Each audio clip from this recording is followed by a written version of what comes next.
మాజీ MLA YCP నేత Vallabhaneni Vamsi jail నుంచి విడుదలయ్యారు. విజయవాడ జైలు నుంచి వంశీ రిలీజ్ అయ్యారు. నకిలీ ఇళ్ల పట్టాల కేసులో వంశీకి నూజివీడు కోర్టు బెయిల్ మంజూరు చేసింది. దీంతో మధ్యాహ్నం వంశీ బెయిల్ ఆర్డర్ కాపీలతో విజయవాడ సబ్ జైలుకు ఆయన తరపు న్యాయవాదులు చేరుకున్నారు. అలాగే మాజీ మంత్రి పేర్ని నాని, తలశీల రఘురాం కూడా సబ్ జైలు దగ్గరకు వచ్చారు. జైలు అధికారులు వంశీ న్యాయవాదులు బెయిల్ ఆర్డర్ కాపీలను సమర్పించిన తర్వాత మాజీ ఎమ్మెల్యే జైలు నుంచి బయటకొచ్చారు.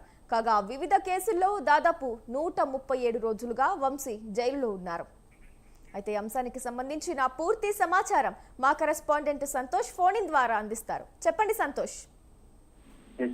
ఏదైతే ఇక కూటమి ప్రభుత్వం అధికారంలోకి వచ్చిన తర్వాత ఇటు వైసీపీ కీలక నేత వల్లభనేని వంశీమోహన్ అయితే కనుక ఫిబ్రవరి 13వ తేదీన అరెస్ట్ అవడం కూడా జరుగుతూ ఉంది. ఆయన మీద ఏదైతే టీడీపీ కార్యాలయంలో కంప్యూటర్ ఆపరేటర్ గా పనిచేసినటువంటి సత్యవర్ధన్ కిడ్నాప్ కేసులో భాగంగా ఇక ఎస్సీ అట్రాసిటీ కేసు నమోదవడంతో పాటు ఇక వల్లభనేని వంశీమోహన్ హైదరాబాద్ నుంచి విజయవాడ తీసుకురావడం కూడా జరిగింది. అక్కడి నుంచి కూడా ఇక విజయవాడ సబ్ జైల్లో ఉన్నటువంటి వల్లభనేని వంశీపై అనేక కేసులు అనేది కూడా నమోదవడం కూడా జరుగుతూ ఉంది. ఏదైతే ఇటు నకిలీ ఇళ్ల పట్టాలు కావచ్చు, మైనింగ్ కేసులు కావచ్చు, ఇలాగా టీడీపీ కార్యాలయంలో దాడి ఘటనలో ఏజెంట్గా ఉన్నటువంటి వల్లభనేని వంశీమోహన్ ఇలా కేసులన్నీ కూడా ఒకదాని తర్వాత ఒకటి నమోదవుతూ వచ్చాయి. అయితే ఈ నేపథ్యంలోనే ఒక్కొక్కటిగా తనకి అనారోగ్య దృష్ట్యా కూడా ఇటీవలే కూడా ఇటు తనకి బెయిల్ మంజూరు చేయాలంటూ కూడా ఇటు హైకోర్టును ఆశ్రయించడం, అదేవిధంగా సుప్రీంకోర్టును ఆశ్రయించడం కూడా జరుగుతూ ఉంది. వరుసగా ఇక ఒక్కొక్క కేసులో అయితే కనుక తనకి వల్లభనేని వంశీమోహన్ కి అయితే కనుక ఊరట లభించినటువంటి పరిస్థితులు కూడా నెలకొన్నాయి. మొట్టమొదటిసారిగా చూసుకున్నట్లయితే కనుక తనకి అనారోగ్య దృష్ట్యా కూడా ఇటు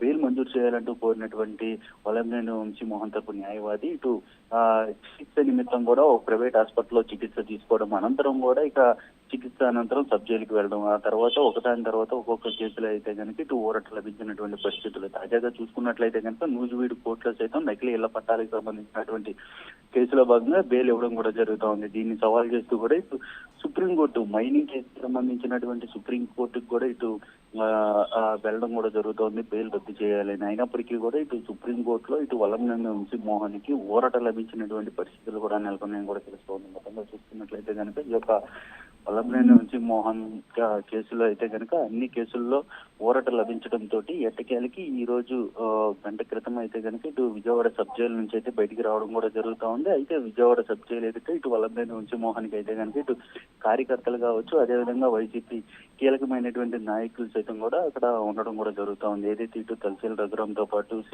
అవనిగడ్డ, సింహాద్రి రమేష్, అదేవిధంగా ఇక కొందరు కీలకమైనటువంటి వైసీపీ నాయకులు అయితే కనుక ఇటు విజయవాడ సబ్ జైలు వద్ద అయితే ఉండడం కూడా జరుగుతుంది. ఇప్పుడు తాజాగా మొత్తంగా చూసుకున్నట్లయితే కనుక వల్లభనేని వంశీమోహన్ అయితే కానీ ఇటు కారులో అయితే కనుక తన ఇంటికి అయితే వెళ్ళడం కూడా జరుగుతూ ఉంది.